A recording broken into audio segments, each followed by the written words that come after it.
퇴근길에 만나는 뉴스 소셜 라이브 이브닝 박상욱입니다. 스마트폰으로 음악을 듣거나 웹툰을 즐기는 분들 많으시죠? 지금 이 방송 역시 스마트폰으로 보는 분들 계실 텐데요. 이런 콘텐츠를 이용하기 위해선 어플리케이션, 바로 앱을 설치해야 합니다.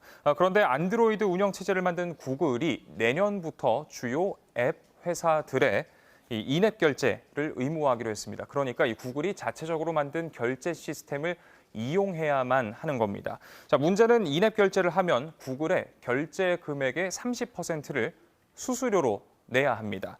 당장 소비자의 부담으로 이어질 수 있다라는 우려도 나오고 있는데요. 스마트폰이 일상의 필수품으로 자리 잡은 요즘 이 소비자들이 속수무책 이 수수료를 오롯이 감당해야만 하는 걸까요?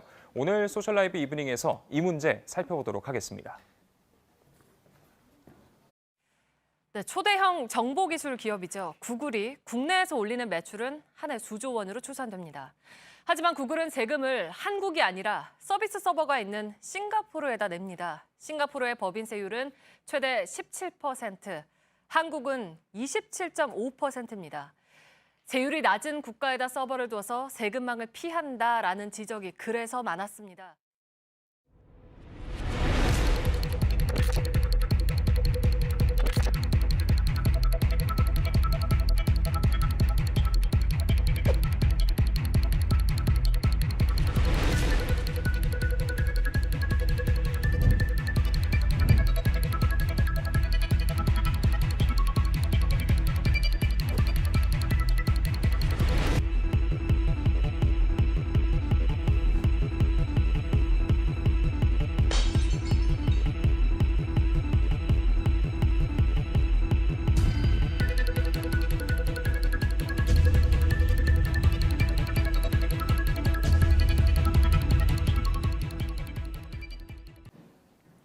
네, 오늘 함께 이야기 나눌 전문가분 모셨습니다. 구글과 애플의 인앱 결제 관련 집단 피해 신고를 준비하고 있는 정종채 변호사와 한 걸음 더 들어가 보도록 하겠습니다. 안녕하십니까? 네, 안녕하세요. 자, 일단 이 단어 자체가 어색하신 분들도 좀 많을 것 같습니다. 이 구글이 인앱 결제를 의무화하겠다 이렇게 밝혔긴 했는데 인앱 결제라는 것 자체가 어떤 걸 의미하는지 좀 설명을 해주시죠. 저희 모바일 폰을 쓰면서 거기에서 이제 컨텐츠를 이용하지 않습니까? 그때 우리가 당연히 이제 유료라면은 돈을 지급해야 되는데 그게 그 모바일에서 결제하는 방식을 그 인앱 결제, 앱 안에서 결제한다라는 뜻이고요. 그걸 인앱 결제라고 합니다. 네. 자, 그렇다면 인앱 결제와 함께 지금 화두가 되고 있는 게 수수료 30%. 네. 이 수수료하고 인앱 결제하고는 어떤 관계가 있는 건가요? 아주 밀접한 관계가 있는 게 인앱 결제 지금 얘기하는 거는 이제 구글이나 애플 이 본인들 앱 스토어에서 결제를 할 때는 자기들 결제 방식만 써야 된다. 네네. 당신들 자사 결제나 외부 결제 방식은 못 갖고 온다라고 정해놓은 거죠. 그리고 자기들 결제 방식은 30%가 가격이다, 수수료다. 그러니까 두 개가 딱 돼 있는 거죠. 만약에 구글 결제 방식을 사용하지 않아도 된다면 예를 들면 훨씬 더 싼 외부 결제, 뭐 네이버페이를 쓸 수도 있는 거거든요. 근데 그걸 못하게 하고 30% 수수료를 때는 구글 결제 방식만 사용하게 하고 애플 결제 방식만 사용하게 하는 게 문제가 되는 거죠. 네, 자 그렇다면은 일단 안드로이드 운영 체제에서도 게임 같은 경우에는 이미 인앱 결제를 해오고 있는 그런 상황입니다. 네. 그렇다면 이제 내년부터 새롭게 수수료가 부과되는 분야가 예를 들면 어떤 것들이 좀 있을까요? 그 인앱 결제가 대상이 되는 상품이나 용역은 크게 세 종류입니다. 하나는 가장 사실 모바일에서 가장 경쟁력 있는 것이 게임이죠. 게임이고요. 그거는 사실 그 우리 컴퓨터에서 하는 웹하고 모바일은 바로 연동이 잘 안 되기 때문에 게임에 대해서는 지금까지 게임에 대해서 인앱 결제를 강제하더라도 컴퓨터를 이용해서 잘 하지 않기 때문에 지금까지 성공적으로 부과를 해왔던 것이고요. 그리고 앞으로는 이제 좀 더 모바일이 좀 대세가 됐기 때문에 모바일에서 과금을 하더라도 그 디지털 콘텐츠 이용하는 것도 이제 모바일에서 과금을 하더라도 앱에서 위에 이용을 하지 않을 것이라는 이제 판단이 들어서 다른 디지털 콘텐츠 모든 뭐 영화, 음악, 그다음에 뭐 모든 유료 교육이라든가 이런 거 있지 않습니까? 그 디지털 콘텐츠에 대해서 다 이제부터 과금하겠다라는 취지고요. 네네. 아직까지 그 상품, 그러니까 그 모바일에서 거래가 되더라도 실제 피지컬한 제품이 배송되는 상품에 대해서는 아직 애플이나 구글이나 모두 그 인앱 결제를 강제하고 아직은 있지 않습니다. 예. 앞서 설명을 간략하게 해주시긴 했습니다만 일단 웨비나 같은 네. 이제 인터넷 강의 늘고 있고 유료 강의 네. 뭐 이런 것도 늘고 있는데 그러면은 뭐 강의, 회의, 수업 이런 데에도 마찬가지로 앞으로 30%의 수수료가 붙게 된다라고 볼 수 있는 건가요? 그렇죠. 모든 유료 디지털 콘텐츠, 예. 네, 모든 디지털 콘텐츠에 대해서는 30%가 이제 그 매출액의 30%는 반드시 콘텐츠 제공업자가 구글한테 지급하고 나머지만 가져가는 방식이 되는 예. 거죠. 그렇다면 이제 최근에 특히나 코로나19가 장기화하면서 네. OTT 시장이 굉장히 커지고 있습니다. 네. 많은 분들께서 이제 흔히 넷플릭스 대표적으로 네. 떠올리실 텐데 지금 넷플릭스 같은 경우는 이제 앱 자체에서는 구독료를 결제하는 게 아니죠. 그러니까 넷플릭스 웹사이트에 네. 들어가서 이제 돈을 내도록 네. 하는데 그러면 앞으로 넷플릭스도 구글에서 이용을 할 경우에 안드로이드에서 이용할 경우에는 이 인앱 결제를 할 수밖에 없게 되는 걸까요? 이 부분은 일단 현재 나와 있는 약관, 네. 현재 나와 있는 계약에 따르면 그렇습니다. 아, 이걸 소위 우리가 그 웹 우회 결제라고 하거든요. 사실 그 유명한 우리 BTS 팬들이 이용하는 때도 보통 웹 우회 결제가 이루어지고 있거든요. 그러니까 뭐냐면 컴퓨터를 이용해 가지고 온라인에서 결제를 한 다음에 거기에 이용권을 가지고 모바일에서도 같이 이용하는 거죠. 근데 그거를 아직까지 크게 문제를 삼지 않았던 거죠. 예. 근데 이제 앞으로는 그것도 원칙적으로는 허용이 안 됩니다. 아, 그렇군요. 모바일에서 보려면 모바일에서 결제한 것만 가지고 봐야지만 되는 걸로 되는 거죠.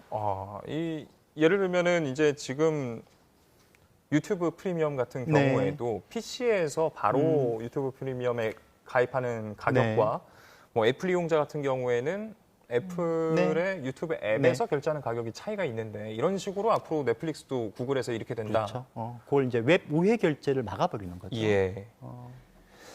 자, 그렇다면 이렇게 인앱 결제를 도입하면은 결국엔 소비자들의 부담, 그러니까 가격이 상승할 거라는 우려가 나옵니다. 어떻게 보면은 동일한 앱을 갖고서 안드로이드와 애플의 어플 스토어 사이에서의 가격만 보더라도 그 차이가 명확하다 네. 보니까 이게 네. 가시화될 것 같은데 가격이 오르면은 소비자의 부담으로 작용할 수도 있고 또 이용자가 네. 줄 수도 있는 거 아닌가요?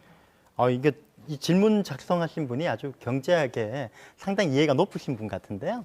사실은 왜냐하면 이게 아주 밀접한 관련이 있습니다. 그 가격을 올렸는데 이용자가 확 줄어버린다면 그걸 소위 얘기해가지고 이제 탄력성 문제라고 예. 보는데요. 그렇게 되면 당연히 구글이나 여기 이 모바일 사업자들이 그러면 가격을 올리면 자해행위가 되지 않습니까? 그렇죠? 그 조심해야 되는 거잖아요. 네. 근데 이제 더 이상 가격을 올리더라도 모바일을 이용하는 사람들이 앱 웹으로 옮기기가 쉽지 않겠다라고 판단이 되면 마음껏 가격을 올릴 수 있을 거 아닙니까? 가격을 예. 올려도 줄어드는 올려도 쓸 테니까. 그렇죠. 네. 줄어드는 이용자 숫자는 별로 안 되니까 가격 올린 부분이 이익으로 작용하는 거죠. 그리고 이제 그게 바로 이제 사실은 가격을 상승시키는 가격 인상력, 그걸 지배력이라고 하거든요. 아마 지금 현재 정도에서는 모바일이 온라인에 비해서 훨씬 더 강한 이제 그 고객 고착력을 가졌다라고 판단한 것 같고 그렇기 때문에 가격을 올리더라도 이용이 많이 줄지 않을 것이다. 라고 판단을 한 걸로 생각이 됩니다. 그렇게 되면 이 가격을 올렸는데 이용이 많이 안 준다고 하면 이제 소위 탄력성 요인해 가지고 그 대부분의 인상되는 부분이 소비자의 가격, 소비자한테 거의 전가될 가능성이 높아지죠. 네, 저희가 이제 모바일 네. 운영 체제별로 소비자 이용 요금을 좀 네. CG로 정리한 게 있는데요. 그거를 좀 살펴보면요. 네. 지금 당장 유튜브 프리미엄 같은 경우 애플에서는 14,000원, 안드로이드에서는 9,500원. 그리고 이제 멜론 같은 경우에는 한 달에 30일 기준으로 해서 안드로이드에선 11,400원, 애플에선 15,000원. 네. 한 30% 정도 실제로 가격이 차이가 나고 있다라고 볼 수 네. 있겠군요. 자, 그런데 이렇게 가격이 올라가는 게 앞서 설명해 주신 내용에 따르면 일단은 이 정도 상승하는 것으로 이용자가 줄어들진 않을 것이다라고 판단을 한 네. 것이라면 네. 소비자만 영향을 받는 게 아니라 사실 이렇게 가격이 변동하게 되면 그러니까 이 플랫폼을 갖고 있는 네. 사람한테 수수료를 내게 된다면 없던 부담이 생기게 되는 기존에 없었던 부담을 느끼게 되는 게 바로 업체들일 겁니다. 네. 이 업체들의 부담이 좀 커지지 않을까 우려스럽기도 하거든요. 그렇습니다. 그 지금 여기 언급되어 있는 업체들은 이게 이제 우리가 그 원가 부담이 늘어난다고 하지 않습니까? 원가이기 예. 때문에 원가가 늘어났을 때 그게 소비자한테 전가시킬 수 있느냐, 최종 가격으로 반영을 얼마나 시킬 수 있느냐가 사실은 그 이 사업자의 파워거든요. 근데 이제 시장 지배력이 높으면 높을수록 대부분을 고객한테 전가시켜서 가격에 반영시킬 수가 있고, 근데 시장 지배력이 낮으면 울며 겨자 먹기로 가격에는 조금만 반영시키고 나머지는 본인들이 감수를 해야 되거든요, 사업자가. 근데 이제 유튜브나 이런 쪽은 좀 상당히 그 시장 지배력이 높고 명망이 높은 회사들 있지 않습니까? 예. 이런 회사들 정도면 그 웹 수수료, 그 앱 수수료의 대부분을 가격에다 반영할 수 있을 거예요. 하지만 우리나라 업체들 중에 특히 이제부터 시작하는 많은 콘텐츠 사업자들은 가격을 다 반영시켰다가는 경쟁 사업자에 비해서 뒤질 것이기 때문에 대부분 아마 울며 겨자 먹기로 본인들이 그 올라가는 수수료를 본인들 부담으로 안고 가격에는 조금만 반영시킬 수밖에 없을 겁니다. 그게 경제학 원리고요. 그렇게 되면 그 결국 뭐냐면 앱 수수료가를 부과를 하면 가격은 올라가는데 약하면 약할수록 가격을 조금밖에 못 올리고 다 업체가 부담하고 강하면 강할수록 대부분 고객한테 전가하는 효과가 생길 것이다 라는 거죠. 그러니까 가격이 그대로인 상태에서 업체가 네. 가져가는 돈을 줄이거나 아니면은 기업이 가져가는 수익을 그대로 앱을 만든 업체의 수익이 그렇죠. 그대로인 대신에 소비자가 이용하는 가격 자체가 늘어나거나. 그렇죠. 그러니까 대부분 조금씩은 올릴 건데 힘이 센 업체는 대부분 다 30%를 추가로 올릴 거고 네네. 힘이 약한 업체는 뭐 10%라든지 30, 그 이제 경쟁에 따라서 바뀔 예, 거겠죠. 일단 이런 의견들도 있습니다. 인앱 결제로 바꾸게 되면 그러니까 이런 결제 자체를 플레이스토어 혹은 애플 앱스토어 이런 걸로 일원화를 했을 때에는 결제의 편리함, 소비자로서는 결제의 편리함, 또 개발자 같은 경우도 뭐랄까요, 고정적인 그런 비율이 정해져서 이게 수익이나 이런 데 있어서 일단은 안정적일 수도 있다, 편리한 측면도 있을 수 있다 이런 주장도 있는데 이런 것에 대해서 어떻게 보시는지? 이건 아마 그 구글이나 애플 쪽에서 주장하는 걸 거고요. 예. 그 우리 그 경쟁법이 우리 그 공정거래법의 역사가 130년 됐습니다. 130년 공정거래법 집행의 역사에 비춰볼 때 그건 거짓입니다. 네. 왜냐하면 그 지금 하면 이제 그 우리나라에서 좋은 예가 원스토어거든요. 원스토어는 구글 그 안드로이드 시스템에서만 활동을 할 수 있는데요. 예. 거기 원스토어 같은 경우에는 인앱 결제 수수료가 20%입니다. 그다음에 자사 결제를 하는 경우에는 5%만 부과하고 나머지 결제를 허용할 수 있게 해주고요. 네. 거기다가 그 플레이스토어와 그 경쟁을 하기 위해서 할인 등의 혜택을 제공해서 보통 그게 한 가격 효과로 한 5에서 10% 정도가 됩니다. 그래서 게임 아이템의 경우에는 구글 플레이하고 원스토어하고 거의 그 15%에서 20% 정도의 가격 차이가 납니다. 이미 그렇게. 이미 납니다. 그렇군요. 그렇기 때문에 그 시장 점검만 보더라도 요거는 그냥 그 있을 수 있는 뭐 얘기를 한 거지만 가능성이 거의 없다라고 보는 거죠. 제가 보기에는 제가 경쟁법을 전문으로 하는 변호사로서 경험상 시장 지배력이나 독점력을 가진 사업자가 그걸 본인의 이윤으로 활용하지 않는 경우는 없다고 보는 거죠. 예. 그렇군요. 지금 많은 분들께서 여러 가지 의견들 주고 계십니다. 유튜브에서 아이디 클로이님 30%면 도둑놈들이지 이런 의견도 있었고요. 네. 또 아이디 에이드리안 헐님께서는 구글이 VAT 부가가치세를 가져가는 꼴이라고 하셨고요. 또 아이디 구성우님 근데 애플도 마찬가지 시스템이라 다 그놈이 그놈이다. 아이디 JH님 독과점의 폐해 유유 여러 가지 의견들을 주고 계십니다. 이게 참 어찌 보면 격세지감인 것 같기도 합니다. 뭐 개인적으로는 아주 예전에 이제 블랙잭이라고 해서 쿼티 키보드가 달린 네. 그런 윈도우 모바일 기반의 스마트폰부터 쭉 네. 써왔었던 입장에서 그 당시만 하더라도 애플리케이션을 전문가분들 혹은 네. 매니아분들이 만들어서 카페에다 공유하고 그러면 그거에 댓글로 감사합니다 하면서 썼었던 시절이었었는데 네.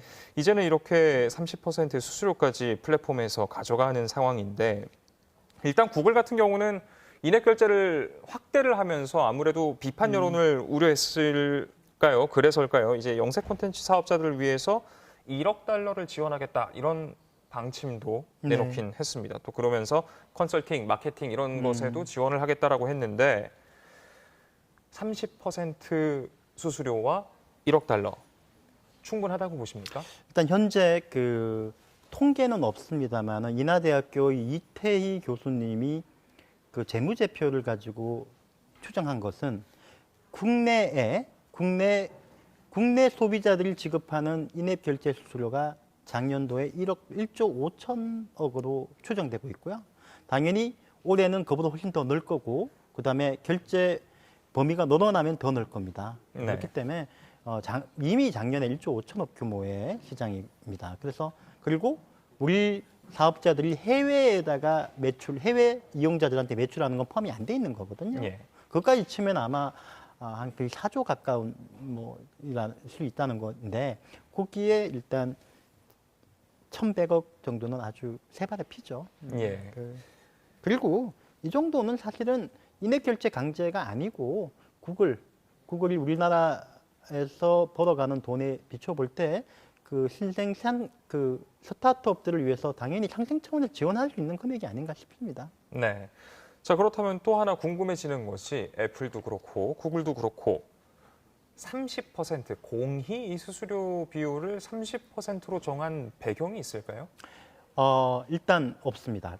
그 사실은 가격이라고 정해지는 것이 가격 설정법이 참 그거한데요. 요 아시는 것처럼 앱스토어의 생태계의 선발 주자는 애플이거든요. 예. 애플이 맨 처음에 30%를 먼저 설정을 했고 구글이 그걸 추종을 한 거고요. 그리고 사실은 이 어느 업체든 간에 그 가격을 낮춰가지고 가격 경쟁을 할 이유가 전혀 없기 때문에 예. 암묵적으로 그게 카르텔이 형성이 된 걸로 보고 있고, 네네. 이게 불법이라는 얘기는 아니고요. 증거가 예. 없기 때문에. 다만 당연히 한 업체가 먼저 가격을 낮추면 가격 전쟁이 벌어지지 않습니까? 굳이 그럴 필요가 없기 때문에 애플이 맨 처음에 정해놓은 30%를 계속 따라가는 거죠. 예. 따라가는 거고. 네. 그리고 그 재밌는 것, 이 30%가 적절하냐라고 하면 반론이 뭐냐면, 그러면 당신이 주장하는 적정 수수료는 얼마냐? 그건 아무도 모르는 거죠. 그건 가격, 경쟁 체제가 되고 경쟁에서 정해질 것이고요. 매우 중요한 것은 에픽게임즈라고 하는 미국의 게임 회사가 애플을 상대로 제기한 소송에서 그 실리콘밸리가 위치해 있는 북부 캘리포니아 연방지방법원의 판사가 판결문에서 그렇게 썼어요. 가처분 판결문에서 30%의 수수료, 애플의 수수료는 과도해서 반경쟁적일 것이다. 예. 하지만 0%가 정답은 아니다. 그렇지만 30%는 반경쟁적이라고 한 거죠. 과도하다고. 그렇군요. 매우 중요한 그 판결이라고 생각합니다. 특히 실리콘밸리가 있는 연방지방법원이거든요. 예. 자, 지금 이제 많은 분들께서 이야기하시는 게 이게 독과점의 폐해다 이런 의견이신데, 구글과 애플이 이 앱 시장에서의 차지하고 있는 점유율 어느 정도나 되는 건가요? 지금 요게 앱 시장에서 참여하고 있는 점유율이라고 보는 것보다 오히려 그 밑단으로 가는 게 맞습니다. 예. 이 플랫폼이거든요. 네네. 플랫폼 가장 기본적인 플랫폼, 이제 진짜 정말 우리 인류의 가장 중요한 기초 플랫폼은 이제 모바일 플랫폼이겠습니다. 모바일 플랫폼은 두 가지 영역이 있죠. 안드로이드와 iOS. 네.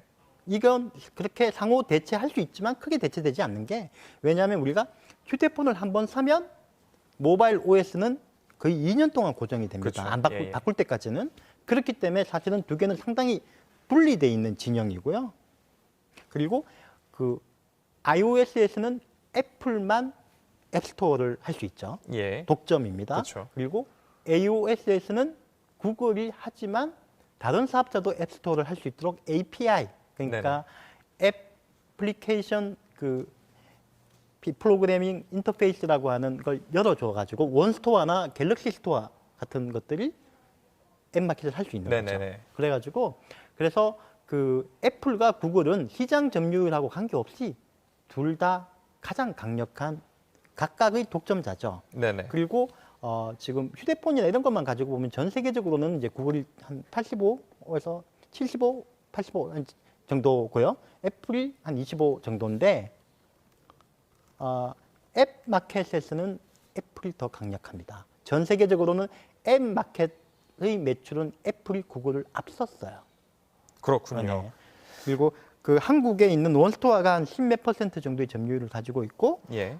애플은 뭐 본인들은 원스토어와 비슷한 정도의 점유율이 조금 많다라고 하지만 두 개는 완전히 분리된 시장에 있죠. 그렇죠. 구글은 iOS에 기반하거나 그렇죠. 또 이제 안드로이드에 그렇죠. 기반하거나. 원스토어는 애플의 앱 마켓은 접근 못합니다. 예, 예. 그리고 앱 개발자들한테 물어보시면 원스토어는 시장 지배력이 있다고 하는 사람은 아무도 없어요. 그렇기 때문에 사실 수수료도 20%로 10%가 낮고 거의 한 33%가 낮고 할인도 많이 제공하거든요. 네, 그렇습니다. 자, 그렇다면은 앞서서 이제 그 미국 연방법원의 이야기도 해주셨는데 네. 이렇게 30% 수수료를 플랫폼에서 지정을 하면은 지금까지는 현재까지는 네. 어쩔 수 없이 끌려가듯이 따라가는 그런 네. 모양새였습니다. 네. 이거에 대해서 규제를 하거나 반발을 하거나 할 수 있는 방법은 없는 건가요? 그래서 지금 그게 사실은 여러 가지 역사를 좀 봐야 되는데요. 맨 처음에 애플이 앱 스토어를 처음에 만들었을 때 예. 정말 무모한 도전이라고 했거든요. 누가 거기에 가겠느냐, 컴퓨터를 이용하지 했는데 실제로 그 애플에서 아주 앱 개발자들한테 친화적인 환경을 만들어서 혁명을 일으켰죠. 인류의 지평이 모바일로 확대가 된 거고, 그렇죠? 그리고 난 다음에 구글이 후발주자로 앱 마켓에 들어와서는 구글은 오히려 애플을 따라잡기 위해서 그리고 지평을 넓히기 위해서 친화적인 정책을 폈습니다. 예를 들면 게임에만 부과를 하고 나머지 디지털은 허용을 해준다든가 또는 한국 같은 경우에는 그 앱 수수료를 받아가지고 통신사한테 거의 한 반 정도를 지급하는 방식으로 네. 지지를 얻는다든가 아주 이런 방식을 많이 취해왔거든요. 예. 그래서 초창기에는 이게 사실은 인류의 지평을 넓히고 혁신을 하는 거기 때문에 공정거래법이 독점자로 규정해서 규제하는 게 적절하지 않다는 인식이 강했고 그리고 그게 실제로 독점적 효과보다는 혁신의 효과가 훨씬 더 컸던 거죠. 인류한테 플러스가 됐던 겁니다. 예. 근데 지금은 이제 거의 패러다임이 모바일 쪽으로 넘어오고 이들의 혁신이 이미 다 이루어졌고 이미 이제 지배자가 됐기 때문에 공은 고고 이제 규제는 할 때가 됐다라고 봐서 전 세계가 지금 규제의 움직임을 보이고 있습니다. EU는 구글이나 애플의 시장 지배력에 대해 가지고 조사를 시작했다는 보도가 있고요. 예. 가장 중요한 것은 지난주에 그 영국 연방 하원의 네. 경쟁 소위에서 보고서를 발행했어요. 400페이지가 넘는 보고서를 냈는데 가파라고 하죠. 구글, 페이스북, 네네. 아마존, 애플, 가파의 시장 지배력에 대한 보고서를 폈습니다. 그래서 이 업체들이 세계를 지배하고 있고 규제를 해야 되는 독점자이기 때문에 예. 그리고 기업 분할이라든가 합병 금지, 심지어는 필수 설비로 지정해가지고 모든 경쟁 사업자들이 그 설비를 이용할 수 있도록 해주는 조치를 취해야 된다고 하는 아주 가격한 보고서를 발표를 하고 그게 아마 이제 전 세계적으로 미국에서도 아마 그 독점력에 대한 규제가 들어갈 걸로 생각이 됩니다. 네. 한국도 지금 두 가지 방향에서 그 공정거래위원회나 방송통신위원회가 지금까지 있었던 시장 지배 지위 남용에 대해서 조사를 해서 바로 잡아달라라는 요구가 있고요. 또 한편으로는 국회를 중심으로 입법을 통해서 새로 규제하는 법을 만들어 달라라고 하는 움직임이 있습니다. 자, 지금 이제 해외 사례들에 대해서 설명을 네. 해주셨는데 인도 같은 경우에는 또 이제 구글이 한 발 좀 물러선 모습이었습니다. 인앱 결제를 좀 더 보류하겠다, 연기하겠다라고 밝혔는데 이게 인도라서 가능한 일일까요? 유저 수가 많아서?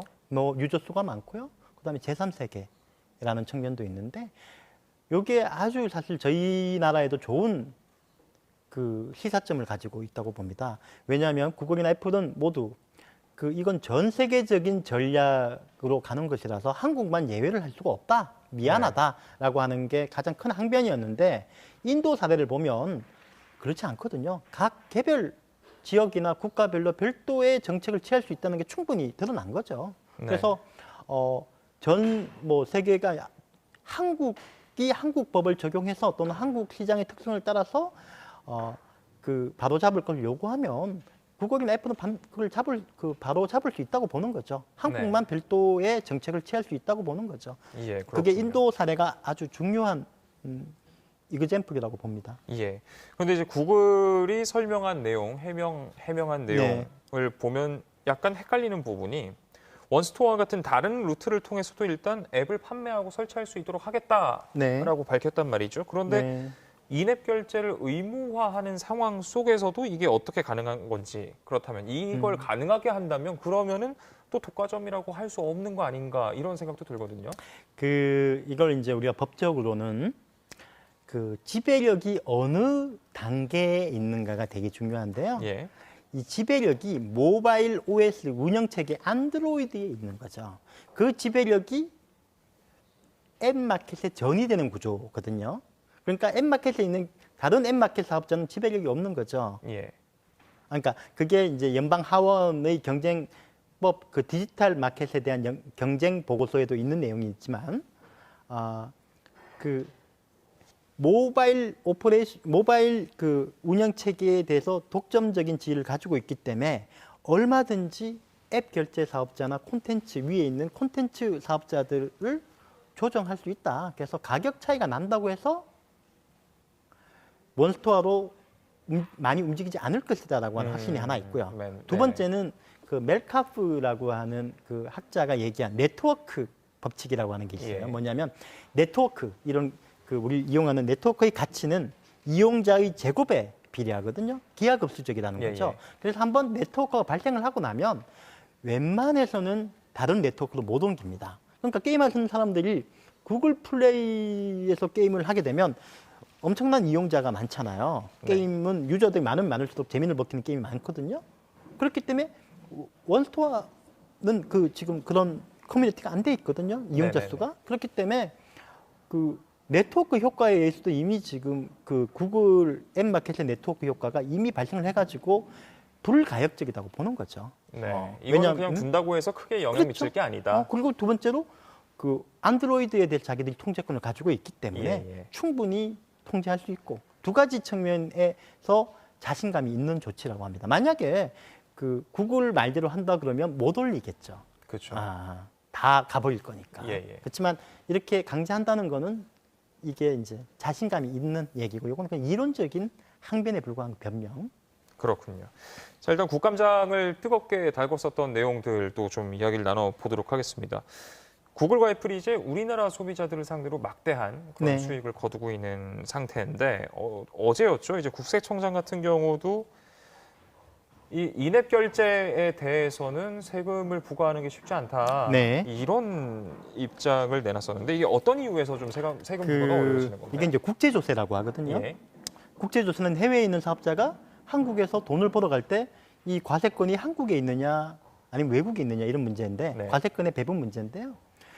전통적으로 150년 동안 국제조세에서 우리가 한 나라가 과세권을 가지려면 우리나라 안에 고정사업장이 있어야 되는 거죠. 해외 사업자든 아니든. 이 고정사업장은 퍼머넌트잖아요. 그러니까 우리가 사업장, 지금까지 전통적인 개념은 사이트예요, 사이트. 이 빌딩이 있거나 오피스가 있거나 인력이 있거나.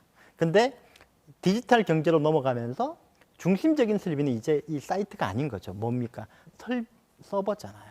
그러니까 서버는 전 세계 어디나 두고 하면 되니까 한국에 서버가 없더라도 사업을 할 수 있죠. 그렇기 때문에 이제는 한국에 고정사업장이 있다고 보기가 힘든 상황이 됐죠. 고정사업장이 없으면 150년 동안 이어져 왔던 국가 간의 과세권 배분의 이론이 적용이 안 되는 거잖아요. 그래서 지금 OECD에서 이걸 이제 디지털세 또는 구글세라고 하거든요.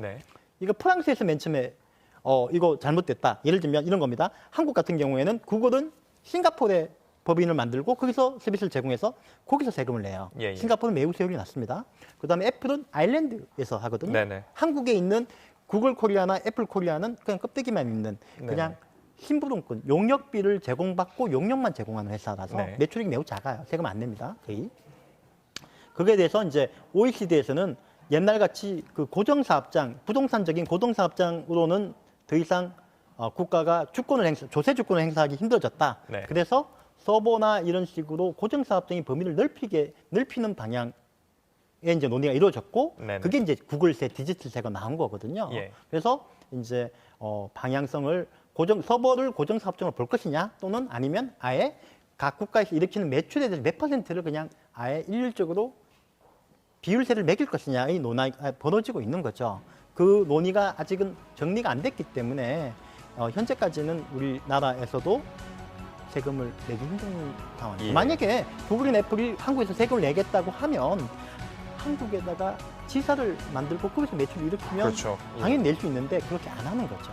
자, 어느덧 저희 방송 마무리해야 될 시간이 네네. 다가오고 있습니다. 간략하게 끝으로 지금 이제 집단 행동을 준비 중이신데 시청자분들께서 지금 그렇다면 이용자들이 어떻게 대처해야 되냐 이것도 궁금해하시는 분들이 많았어요. 간략하게 혹시 누가 어떻게 참여할 수 있을지. 네.